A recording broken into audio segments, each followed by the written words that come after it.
my half brother just grabbed me and threw me over the rail of this bridge into this, very fast moving icy cold river. And I was 6 years old and a non-swimmer at the time. Sometimes there are things in life that we can't explain. The fact that David is alive today is one of them for me. Well, I have my own idea of what actually happened, but I won't spoil it. I'll let you judge for yourself. Yeah, so we were living with an aunt and uncle up in Northern California.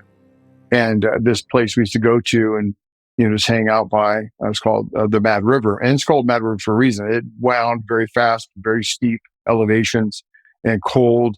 And we were going across the bridge this particular day. And this was the first, I believe my half brother, who was 9 years older than me, over time was both influenced and even controlled to do the things he did to me by this same demonic force. Here's my belief, Gabriel, is that I believe demons get assigned to us. Just like a guardian angel is, I fully believe in guardian angels. I have to, so we talk more about these experiences, but I believe demons get assigned to us because, as we'll get into later on, this wasn't the last encounter. The first encounter wasn't the last encounter. This encounter wasn't the last encounter with this demonic force who sought to kill me. And so my half brother just grabbed me and threw me over the rail of this bridge into this, very fast moving icy cold river. And I was 6 years old and a non-swimmer at the time. And I remember hitting the water and just blacking out. How high was the bridge? It was, my best estimation, probably about 40 feet, maybe slightly more, but about 40 feet. So he pushed you, you fell down the bridge 40 feet, hit the water, blacked out. What's the next thing that you remember? The next thing I know, it's like when you come out of a tunnel, all the sound, the light comes back in, and I hear all this yelling. They were my first cousins and my brother and my half sister yelling my name, run up and down the riverbank looking for me. And I was on the side of the bank. I don't know how I got there. I have no clue. But I remember thinking, they don't care about me. They're hoping they don't get in trouble if I die out here. That's it. Because they weren't looking out for me. And I was the youngest amongst this little crew of ruffians. And I remember thinking that, but there I was, miraculously saved. And I don't know how. Well, I mean, we're never going to fully know in this life what happened. But I mean, to me, It seems pretty obvious that something supernatural intervened because you didn't know how to swim. Absolutely. You blacked out in a water that in a river that is really fast, which it would be hard to survive even if you knew how to swim. So I believe something supernatural happened. Yeah, I do too, no doubt. And had to. There's no other explanation. And there's no physics that's going to save the 6-year-old non-swimmer after a 40-foot, fall into the river blacking out. There's no physics just going to save that kid and put him on the edge of the bank. I don't know, maybe a quarter mile down the river or more. Right. Not going to happen. So, yeah. Well, that was your brother that pushed you, and your brother was very violent with you. That was not the only time that things like this happened.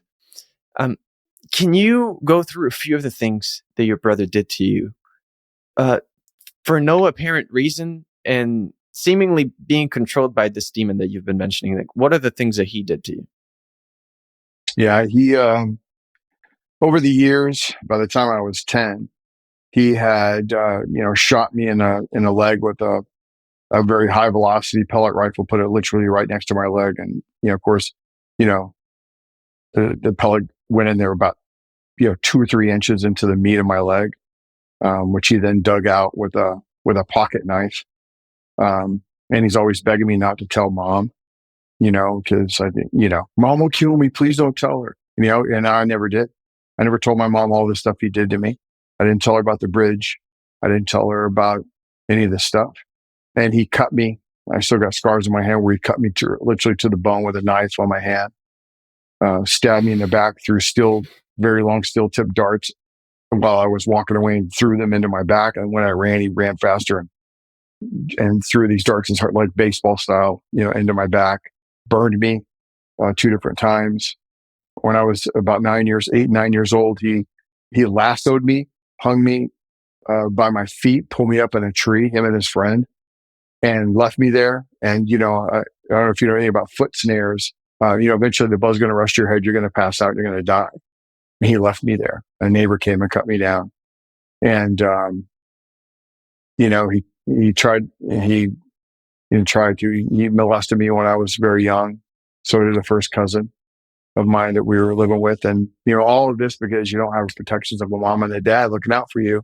And even the protections of my mom, she's struggling with her own stuff. She's drinking heavily. She's working all the time, trying to put food on the table, living with relatives. And a bunch of my relatives were, some of my relatives have gone to prison for murder that I grew up with. And my half brother was just instrumental in doing horrible things to me whenever he felt like it. Well, how did you deal with that? Because now we skipped a few years, but you're 10 and you've already suffered all these things. How did you remain sane? Gabriel, I don't know, except that, I think the story of my life is that God had purpose for me. And even in the midst of these things, he put something in me that was a protection, a certain strength, a certain resilience. I've talked to a lot of people over the years and their whole lives have been just destroyed and crushed because of the horrible things that happened to them when they were kids. Like they just haunted them their whole life and thwarted them in every way. And God intervened for me. And I think that is the story of my life. Miraculous protection, not some big hero, not some tough guy.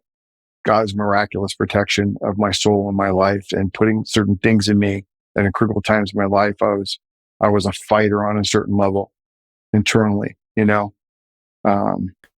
that wasn't just going to be destroyed,